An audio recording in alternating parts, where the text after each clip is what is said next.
Amor tan grande, profundo y sublime,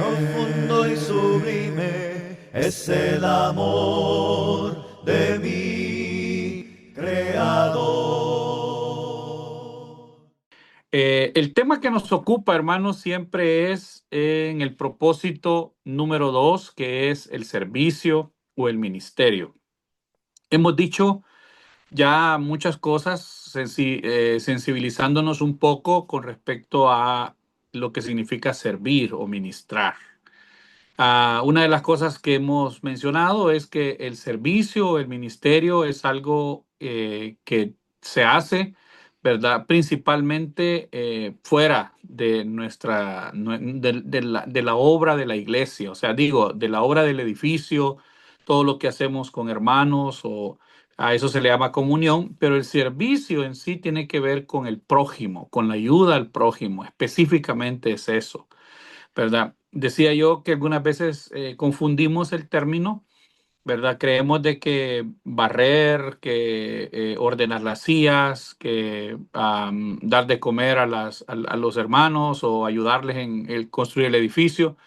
Pensamos que eso es parte del servicio en este propósito. Y no, hermanos, no, eso no es parte del servicio. A eso lo podemos incluir en otras áreas. Por ejemplo, si participamos del privilegio de servir la cena, eso entra dentro de la adoración. Si tiene que ver con ayudar a los hermanos, eso entra dentro de la comunión, etcétera, etcétera. Pero si se trata precisamente de ayudar al prójimo, de atender la necesidad de nuestro prójimo, a eso se le llama servicio. En el juicio a las naciones, que fue uno de los últimos textos que leíamos en la clase anterior, decía en Mateo 25:31, no tienen que buscarlo, solo lo voy a mencionar, que el Señor dice, porque me viste hambriento y me diste de comer, sediento me diste de beber, desnudo y me cubristeis, enfermo y me visitasteis, en la cárcel y venisteis a mí. Y entonces preguntan y dicen, ¿cuándo te vimos hambriento, sediento, enfermo, te visitamos?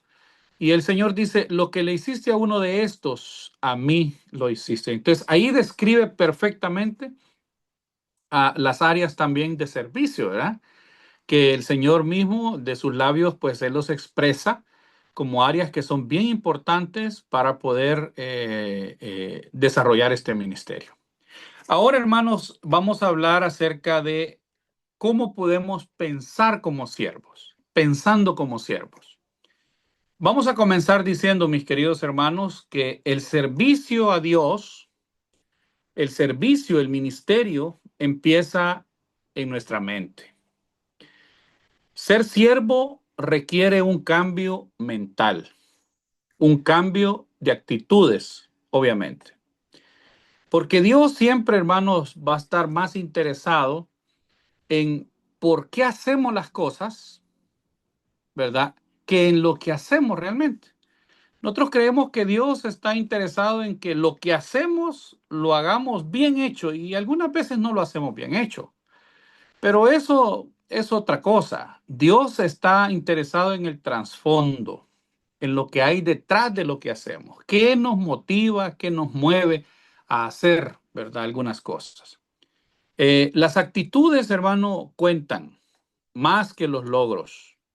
Y yo quisiera mencionar un texto que se encuentra en Segunda de Crónicas, capítulo 25, por favor. Segunda de Crónicas 25:2. Y aquí habla precisamente del rey Amasías. Miren qué interesante cómo el rey Amasías perdió el favor de Dios por una razón. Dice 25:2 de Segunda de Crónicas que el rey Amasías dice que hizo lo recto ante los ojos de Jehová. Otra versión dice hizo lo correcto. O sea, cumplió la ley. A eso se refiere. Pero no con verdadero corazón. O sea, aunque no de perfecto corazón, dice la versión. Entonces, algunas veces nosotros podemos hacer algo, hermanos, y lo podemos hacer bien hechos, bien hecho. El problema es con qué corazón lo hacemos. con qué mentalidad lo hacemos, qué es lo que está detrás de lo que hacemos. Puede ser de que hagamos las cosas simplemente por necesidad, como dice la palabra del Señor, cuando ofrendamos, ¿verdad? Dice que no lo hagamos con tristeza ni por necesidad, porque Dios ama al dador alegre. O sea, podemos ofrendar abundantemente, pero si no lo hacemos con un corazón verdadero, correcto, si no lo hacemos de todo corazón, lo que hacemos, hermano, lo que damos, realmente no cuenta. Por eso el rey Amasías dice que él hizo lo recto, lo correcto delante de Dios. O sea, él instauró la adoración correctamente, cumplió la ley, pero no con un corazón perfecto. O sea, dice acá en esta versión que yo tengo, no con un verdadero corazón. Entonces, los siervos verdaderos siempre van a servir a Dios con una mentalidad y con un corazón correcto. Y para esto vamos a ver 4 actitudes que deben de tener los siervos verdaderos. La primera es, por si quieren anotar, los siervos siempre piensan más en otros que en sí mismos. A ver, ¿qué significa esto? Que los verdaderos siervos siempre se enfocan en otros, no en ellos mismos. Esta es lo que se conoce en la palabra del Señor como humildad, ¿verdad? Dice la palabra que la humildad es considerar a los demás como superiores, como más importantes que nosotros mismos. Ah, no que pensemos menos de nosotros mismos, sino que pensemos más en las otras personas. Y esto pues el apóstol Pablo también lo mencionó allá en Filipenses en el capítulo 2, versículo 4, cuando él dijo, no mirando cada uno, dice, por lo suyo propio, Filipenses 2:4, dice, no mirando cada uno por lo suyo propio, ¿verdad? No enfocándose en sí mismos, sino cada cual también por lo de los demás. Acá yo tengo una versión que dice, olvídense de ustedes mismos por un tiempo para que extiendan una mano a los demás. Miren qué bonito esto. Me gusta esta versión. O sea, en otras palabras, hermano, los verdaderos siervos se olvidan de sí mismos. ¿Ah? Esto es cuando nosotros dejamos de enfocarnos en nuestras propias necesidades y nos hacemos conscientes de las necesidades de los otros. Esto es el corazón del servicio, ¿verdad? Por eso Jesús ahí mismo la palabra del Señor, el apóstol Pablo en Filipenses 2:7 nos habla del ejemplo de Jesús y dice que Jesús, dice, se despojó a sí mismo. O sea, se despojó, dejó de enfocarse en él y tomó forma de siervo, dice, hecho semejante a los hombres. Acá hay una versión que dice, se vació de sí mismo para tomar forma de siervo. O sea, es lo que les vengo diciendo.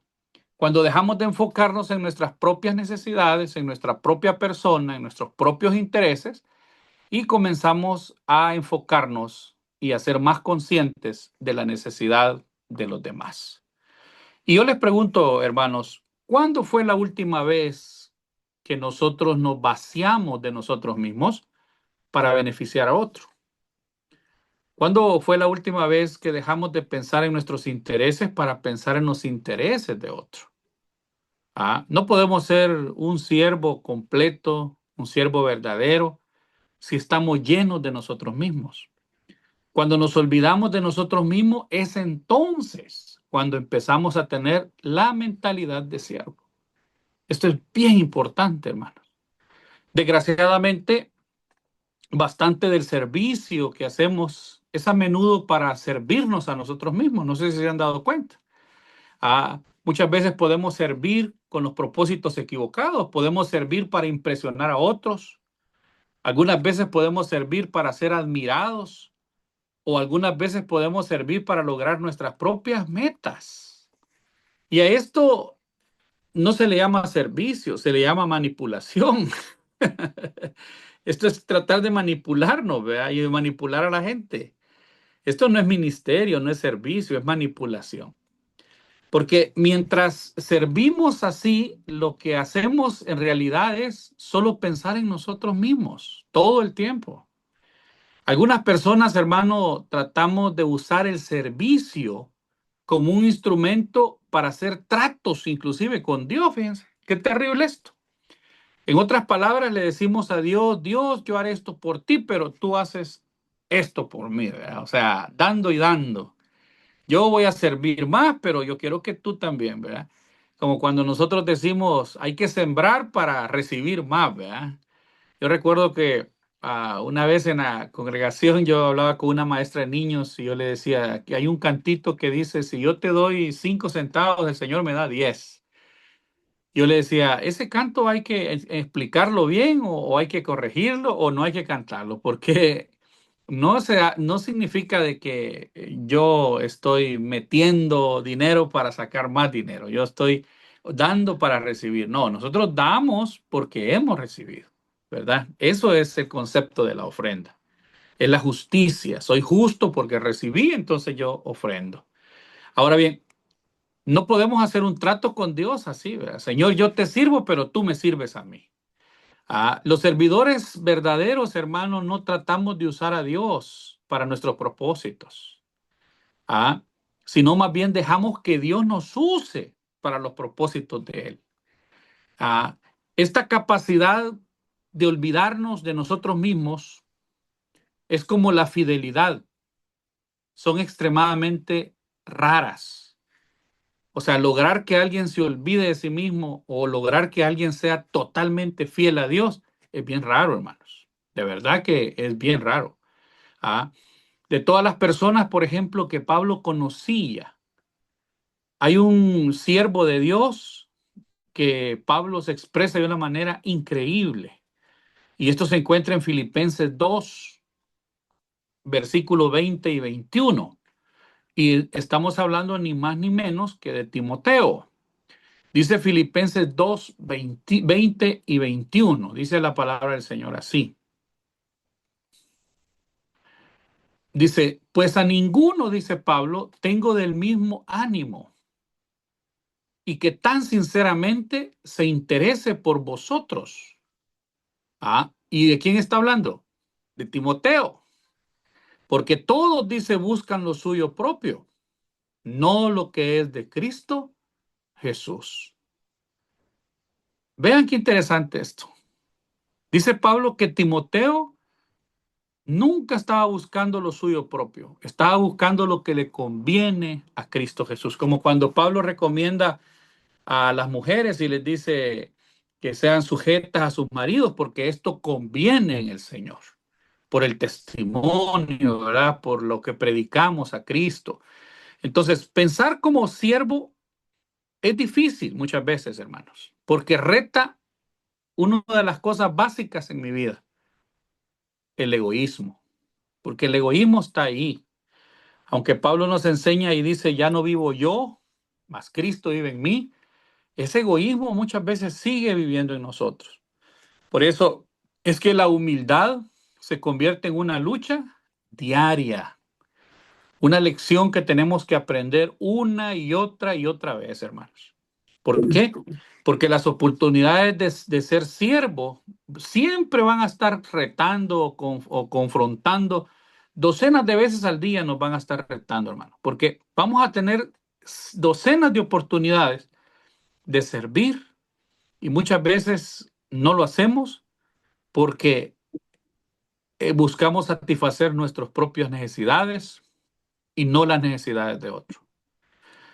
¿Han escuchado el término negarse a uno mismo?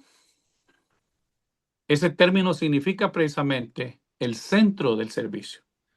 Cuando nosotros nos negamos a nosotros mismos, eso significa ser un verdadero siervo, ¿verdad? Niéguese a sí mismo. Cuando el Señor dice, tome su cruz y sígame, ese niéguese a sí mismo es una invitación a, ya no te enfoques en ti, ¿verdad? En este caso, enfoquémonos en servir a otros. Ahora bien, podemos medir nuestro corazón de siervo, hermano, por la manera en que respondemos cuando nos tratan como siervos. ¿Cómo así? Bueno, Hagámonos una pregunta. ¿Cómo reaccionamos nosotros cuando alguien nos da una orden, por ejemplo, o nos trata como inferiores? ¿Cómo reaccionamos?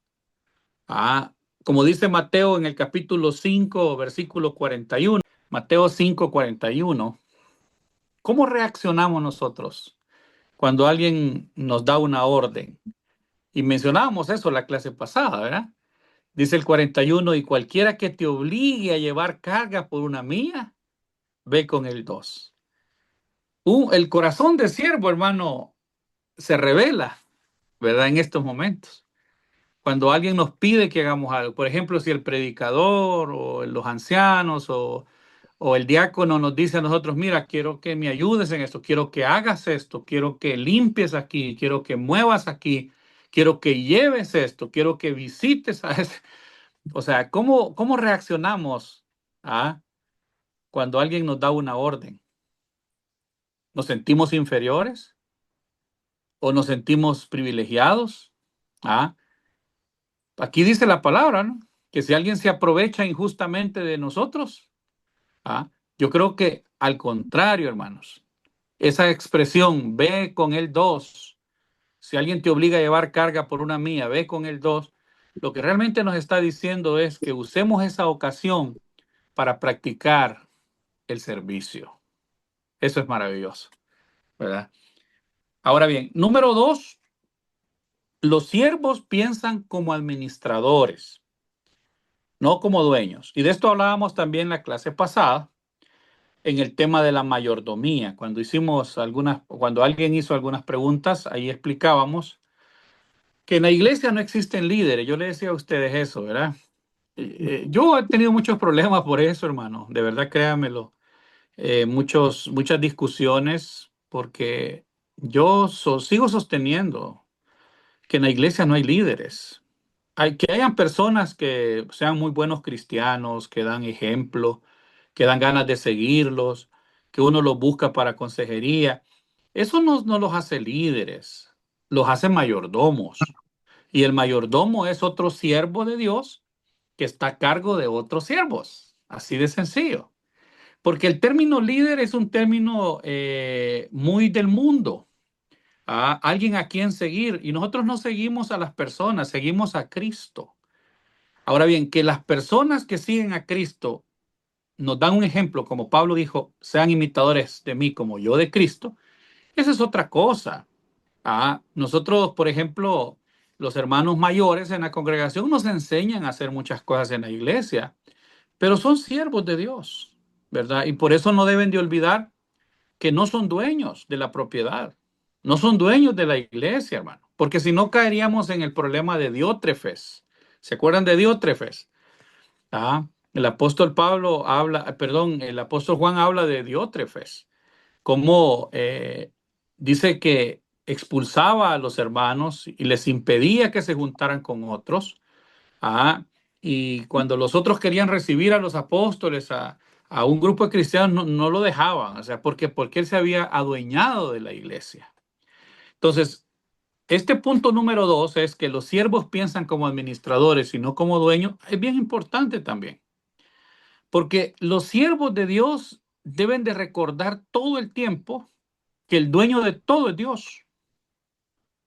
Y en la Biblia, hermano, un mayordomo era un siervo encargado de administrar una propiedad que no era de él. Por ejemplo, se me viene a la mente el caso de José. Dice que José, el hijo de Jacob, fue un siervo en la casa de Potifar, el que lo compró, ¿verdad? Como esclavo ahí en Egipto. Pero también fue un siervo, ¿a dónde? En la prisión. Luego llegó a ser un siervo en Egipto, ¿verdad? O sea, eventualmente el faraón puso a Josué encargado de toda la nación. Entonces, si nosotros vemos el servicio y la administración, siempre van a ir juntos, ¿verdad? En Primera de Corintios capítulo 4, y aquí vamos a detenernos un poquito a analizar esto. Primera de Corintios 4, versículo 1 y 2, es un texto que hay que ver con mucho cuidado. en esta lección del servicio. Dice la palabra del Señor, 1 Corintios 4, 1 y 2, dice así. Dice, así pues, téngannos los hombres, dice. Mire cómo deben de vernos los hombres a nosotros. Como servidores de Cristo y administradores de los misterios de Dios. Ahora bien, se requiere, dice el 2, de los administradores que cada uno sea hallado fiel. Miren qué interesante esto. Acá en el primer versículo, la palabra téngannos los hombres como servidores de Cristo. Esa expresión, servidores de Cristo, la palabra servidor generalmente en el Nuevo Testamento se escribe diaconos, que es la expresión griega que significa uno que sirve, uno que ayuda, uno que ministra. Pero acá no se usó el diaconos, sino que es la única parte de la escritura donde se usó una palabra que estaba orientada a la navegación. Y específicamente, ese servidor, cuando él dice servidores de Cristo, no es un motivo, hermano, para llenarnos de orgullo, ¿verdad? De exaltación. No, sino que traducida la expresión significa uno que rema abajo. Uno que rema abajo. ¿Y quiénes eran los que remaban abajo en los barcos en el antiguo tiempo? Los esclavos, ¿verdad?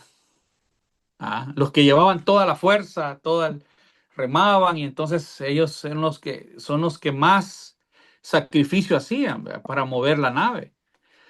Entonces, la palabra del Señor dice que los hombres deben de vernos como los que remamos abajo, ¿verdad? En la iglesia sí debe de ser. Muchas veces cuando ya alcanzamos ministerios públicos, hermano, ya nos queremos dar el lujo de ya no servir en cosas más inferiores, y nos queremos ver así, ¿verdad? Ya no queremos recoger las sillas, ya no queremos, ¿cómo se llama?, hacer trabajo con los niños, con los ancianos, con las viudas. ¿Por qué? Porque no, vamos a dejarle eso a otros, ¿verdad? Pensamos de que ya nuestro ministerio pues ha tomado otro nivel. Y cuando pensamos así, nos olvidamos de que Pablo nos recuerda que seguimos siendo los que remamos abajo. Seguimos siendo esclavos de Cristo, ¿me entienden? Ahora bien, ya que eh, estamos administrando los recursos de Dios, debemos ser fieles, ¿verdad? Debemos de tener mucho cuidado con los recursos que administramos. Y lo que administramos no necesariamente es dinero, hermano, o cosas materiales. La cosa más delicada que administramos en el servicio es almas, son personas. Si fuera ladrillos, por ejemplo, y quebramos un ladrillo, si fuera madera y dañamos una tabla, pues la podemos reponer. Pero dañar almas, el que haga caer un alma, dice, eh, mejor que se ate una piedra de molino al cuello y se lance al fondo del mar. O sea, es bien delicado, ¿verdad? Los recursos que administramos son personas, son almas. Ahora bien, para hacerse un siervo genuino, tendremos que resolver también el asunto del dinero. El Señor Jesucristo dijo, ninguno puede servir a dos señores. Él no dice, no debería servir, no, dice, no puede. ¿Por qué, hermano? Porque es imposible vivir para el ministerio o para el servicio y vivir para el dinero al mismo tiempo. O sea, son dos metas que son excluyentes, ¿me entiendes? Mutuamente. Cuando queremos servir a Dios o cuando queremos servir el dinero, nosotros debemos de escoger cuál vamos a escoger. O sea, si un siervo de Dios no puede pasarse todo el tiempo, hermano, haciendo dinero, porque entonces no va a tener tiempo para la obra de Dios. ¿Ah? Y acuérdense que hemos dicho que todo el tiempo le pertenece ¿a quién? A Dios. Y Él permite que de ese tiempo podamos usarlo para ganar el pan de cada día. ¿Verdad? Él insiste inclusive en querer una lealtad exclusiva. Por eso Él dijo que cuando buscamos el reino de Dios y su justicia, todas las cosas iban a venir por añadiduras. Dijo que no nos preocupáramos por qué vestíamos o por qué comíamos o por dónde vivíamos, porque Él iba a proveer de todo. Esa es la mentalidad del siervo, hermano. Y generalmente el dinero tiene mayor potencial, fíjense, para reemplazar a Dios. Generalmente así es. Muchos a lo mejor por el trabajo no se reúnen, no sirven, no se involucran, no hacen obra, porque están ocupados haciendo dinero. Curiosamente, nunca llegamos a ser ricos porque la riqueza viene del Señor y Él no se la da a cualquiera, hermano. Por mucho que nos afanemos, dice la Escritura, no vamos a añadir a nuestra estatura un codo, ¿verdad? ¿Por qué razón? Porque Él sabe cuándo, dónde y en qué momento nos los va a dar. Pero si Él ve que nosotros solo nos interesa el dinero, dinero y dinero, pero no somos generosos, no somos buenos ofrendantes, no nos interesa su obra, entonces dice el Señor, no, pues ¿para qué te voy a dar si tú no siembras? Dice la palabra del Señor en 1 Corintios 9 que Dios le da pan al que come y semilla al que siembra. Y si no comemos, ¿para qué queremos pan? Y si no sembramos, ¿para qué queremos semilla? ¿Verdad? No tiene sentido, hermanos. Otro lo va a necesitar. Ah, ahora bien, si nosotros, repito, cuando nuestro enfoque está en servir a Dios y no en el dinero, entonces nos volvemos siervos del Señor. Pero si el dinero es nuestro Señor, entonces nosotros ¿qué somos? Esclavos. ¿Me entienden? O sea, cuando el Señor es nuestro rey, nosotros somos sus súbditos, le servimos. Pero cuando el dinero es lo más importante en mi vida, yo me vuelvo esclavo del dinero. Y la riqueza ciertamente no es pecado, hermanos. La palabra del Señor nos enseña de muchos personajes que fueron ricos, que tuvieron grandes riquezas, pero fueron bendecidos por Dios porque mostraron fidelidad. En lo poco me fuiste fiel, dice el Señor, en lo mucho te pondré, ¿verdad? Ahora bien, la riqueza, repito, no es pecado, pero los siervos de Dios siempre estamos más preocupados por el ministerio, por servir, que por el dinero. Eso es lo que la Biblia nos enseña. Lucas capítulo 16.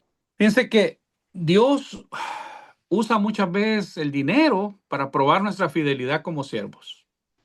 Por eso es que Jesús habló más del dinero que del cielo o que del mismo infierno, fíjense. Habló más del dinero. Lucas 16:11 dice, pues si en las riquezas injustas no fuiste fiel, ¿quién os confiará lo verdadero? Si no han sido dignos de confianza, en otras palabras, en el uso de las riquezas del mundo, ¿quién confiará en ustedes en las verdaderas riquezas? En otras palabras, ¿verdad? Entonces, esto es bien, bien interesante, mis queridos hermanos. Ahora bien, número 3, dijimos 4, ya vamos por la tercera. Los siervos verdaderos siempre piensan en su trabajo, no en lo que otros están haciendo. Generalmente los verdaderos siervos nunca se comparan con otros, no critican, no compiten con otros siervos o ministerios. ¿Por qué razón? Porque están demasiado ocupados, hermano, haciendo el trabajo de Dios, ¿verdad? Que compitiendo con otros siervos de Dios. Y la competencia en el servicio es ilógica. ¿Por qué razón? Porque todos estamos en el mismo equipo, hermanos. Todos estamos en el mismo equipo. Y todos luchamos contra las mismas causas, ¿verdad? Nuestra meta es que Dios se vea bien, no que nosotros nos veamos bien. ¿Ah? Muchas veces creemos lo contrario, ¿verdad? El apóstol Pablo dijo en Gálatas 5:26, Gálatas 5:26, miren cómo dice Pablo ahí. Qué interesante. Dice la palabra, no nos hagamos vanagloriosos, dice, irritándonos unos a otros, envidiándonos unos a otros. ¿Ah? O sea, no andemos comparándonos, ¿verdad? Al contrario, ¿verdad? Dice que bueno, dice, no nos hagamos vanagloriosos, ni nos irritemos, ni nos envidiemos unos a otros. El verdadero siervo de Dios no hace esto, hermanos. No se compara, no se vanagloria, no se molesta con otros porque están haciendo el trabajo. Ah, yo no sé, ¿verdad? Hay hermanos que les gusta hacer esas comparaciones, como allá en 1 Corintios 1, que los hermanos estaban comparándose y estaban haciendo bandos, ¿verdad? Yo de Pablo, yo de Apolo, yo de Cefas, yo de Cristo, decían algunos. Y la verdad, hermano, es que eso es carnal, ¿verdad? Eso no es correcto. Ah, no hay lugar para celos infantiles entre los siervos de Dios. Cuando estamos ocupados sirviendo, hermano, no tenemos tiempo para criticar, porque todo el tiempo que usamos para criticar a otros es tiempo que podemos usar para servir a otros. Por ejemplo, cuando Marta, la hermana de Lázaro, dice que invitó a una cena a Jesús, dice que se quejó con Jesús, porque María, su otra hermana, no le estaba ayudando en el trabajo. Y dice que interrumpió al Señor y le dijo, maestro, ¿no te molesta que esta mujer ahí sentada, escuchándote, y yo ocupada y afanada con tanto que hacer? Ella perdió su corazón de siervo en ese momento, hermano. Y Jesús le dijo, Marta, Marta, afanada y turbada estás con tanto trabajo, pero María ha elegido la mejor parte, la cual no le será quitada. Entonces, los siervos genuinos no se quejan, no se llenan de autocompasión, no comienzan a quejarse, a decir solo a mí, ¿verdad? No se resisten de aquellos que no quieran servir, simplemente confían en Dios y siguen sirviendo. ¿Ah? ¿Por qué razón? Porque no es nuestro trabajo evaluar a otros siervos, hermano. En Romanos 14:4 hemos estado estudiando y dice, ¿quién eres tú que criticas al criado ajeno? O sea, al siervo ajeno, ¿verdad? Si para su propio Señor está en pie o cae, pero estará firme porque Dios es poderoso para hacerlo estar firme. O sea, el único que va a evaluar el servicio al final, ¿quién es? Es Dios. La obra de cada uno, dice Romanos 3, será probada. Tampoco nuestro trabajo es defendernos de la crítica, hermanos. Miren, si ustedes están sirviendo a Dios y lo están haciendo bien, prepárese. Lo van a criticar, lo van a difamar, van a hablar de usted. Si es un buen siervo, es difícil, muy difícil que el enemigo no lo quiera destruir, hermano. Y va a utilizar a los hermanos, va a utilizar a la familia, va a utilizar a cualquiera para hacerlo caer. ¿Por qué razón? Porque usted está haciendo un excelente trabajo. Y cuando usted está haciendo un excelente trabajo, ¿verdad? Generalmente el diablo quiere destruirlo. Nuestro trabajo no consiste en defendernos, hermano. No se defienda, no se defienda. No ponga resistencia. Más bien deje que el Señor maneje eso. Sigue el ejemplo de Moisés. ¿Qué hizo Moisés? Dice que él, cuando tenía la oposición, desviaba toda la crisis. ¿A quién? Hacia Dios. Dios se hacía cargo, como Nehemías también. Hay un texto de Nehemías que hoy en la tarde yo estaba leyendo para este estudio, que se encuentra en Nehemías 6:3. Fíjense que Nehemías está construyendo los muros del templo, pero hay ahí ¿cómo se llama? Unas personas que son siempre del pueblo de Israel, que quieren destruir la obra, no quieren que Nehemías construya los muros cuando a ellos les conviene. Y entonces lo llaman, ¿verdad? Para que venga, ven, vamos a platicar. Y realmente lo que querían era matarlo. Y dice que el 6:3 dice ahí, y les envié mensajeros, dice Nehemías 6:3, diciendo, yo hago una gran obra, no puedo ir, porque cesaría la obra, dejándola yo para ir a vosotros. Miren qué interesante. En otras palabras, dice, mi trabajo es demasiado importante, no puedo parar de hacer esta obra. ¿Vamos a tener enemigos? Sí, claro. ¿Va a haber gente que nos va a criticar? Oh, sí, sobre todo si está haciendo un buen trabajo. Haga un mal trabajo, y nadie, usted no va a tener problemas, hermano. No se involucre y usted va a vivir en paz, pero involúcrese, comience a servir y va a ver que ahí vienen las pruebas, ¿verdad? Por eso Pablo dijo que el que quería vivir piadosamente tenía que padecer. Y así es o no, ¿verdad? Muchas veces nuestras esposas nos dicen, no, ya no te involucres, ¿verdad? Muchos te critican, muchos te atacan, muchos te ofenden. Bueno, si nuestra naturaleza es servir, hermano, tenemos que soportar. Ahora bien, si servimos como Jesús sirvió,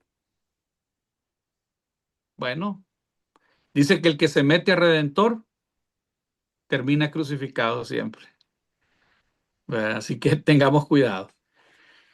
Ahora bien, en Mateo 26:10, la gente cuando servimos siempre va a tratar de desacreditar el trabajo que hacemos. Dice que María, hermano, la hermana de Lázaro, derramó un perfume, la posesión más valiosa que ella tenía. Y entendiendo Jesús les dijo, ¿por qué la molestáis a esta mujer? Pues ha hecho conmigo una buena obra. ¿Qué es lo que hizo ella? María tomó la cosa más valiosa que poseía, un perfume caro, lo derramó sobre Jesús. Y muchos lo llamaron ¿qué? Desperdicio. Pero Jesús, ¿qué dijo que era? Una buena obra. Entonces hay gente que va a decir, no, eso que hiciste está mal. Solo perdiendo el tiempo pasa. Va a tratar de desanimarnos, hermano. Pero lo importante es lo que Dios piense de nosotros. Y eso es todo lo que importa. Lo que Cristo piense de nosotros. Eso es bien importante, ¿verdad? Ahora bien, si vamos a ser siervos, tenemos que entender esto, hermano, ¿verdad? Y el número 4 es los siervos piensan en el ministerio como una oportunidad, o sea, en el servicio, no como una obligación. Yo les pregunto a ustedes, ¿ustedes disfrutan servir, ayudar personas, satisfacer las necesidades de la gente? ¿Se gozan cuando eso pasa? Cuando hacen su ministerio, hermanos. Dice la palabra del Señor que en Romanos, hablando de los dones, dice que el que hace misericordia, que lo haga con alegría. Y el que reparte, que lo haga con liberalidad. Miren qué interesante. ¿Qué quiere decir eso? Misericordia con alegría y el que reparte con liberalidad. Hay personas que sirven a Dios, pero no con alegría. Hacer misericordia era servir. Y hay personas que reparten, pero son tacañas, como decimos nosotros, ¿verdad? O sea, son personas que no, realmente, hermano, dejan mucho que desear. Están tratando de ahorrar todo lo que pueda y dar lo que no sirve. ¿Alguna vez usted ha pensado eso? Servir, pero que lo que compremos sea de baja calidad y lo damos, pero al final estamos enojados, se lo damos a la gente de mala gana. Yo recuerdo que yo conocí un hermano que él era tesorero en una congregación y lo pusieron de tesorero, hermano, porque era tacaño. Imagínense un tesorero tacaño. ¿Para qué nos sirve un tesorero tacaño? Y cuando alguien tenía una necesidad, él siempre decía, por ejemplo, si alguien necesitaba un medicamento, decía, bueno, cómprelo y me trae la factura y yo le doy el dinero. Pues ya que lo compró, ¿para qué quería el dinero, no? O sea, si es que estaba pidiendo una ayuda es porque no tenía dinero. Pero todo el mundo lo alababa y decía, este es un buen administrador. ¿Y de qué nos sirve que Cristo venga y le digamos, Señor, yo fui tan buen tesorero que ahorré $2,000 y aquí están, ¿verdad? Yo creo que eso más bien entraría en categoría de pecado, hermano. ¿Por qué razón? Porque Él nos ha puesto a hacer misericordia con alegría y a repartir con liberalidad.